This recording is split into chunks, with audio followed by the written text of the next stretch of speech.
నీ పేరేంటి? మీ ఊరు పేరేంటి? పంట.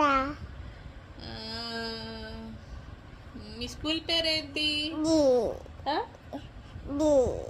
డిఏవియా? మీ అమ్మ పేరేంటి? అమ్మ.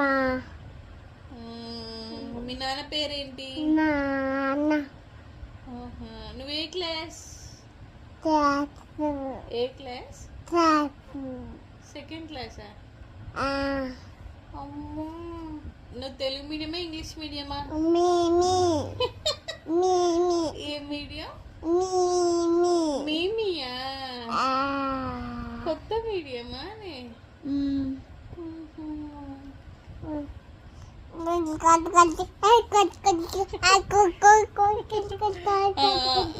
సరే సరే, ఇంకోటి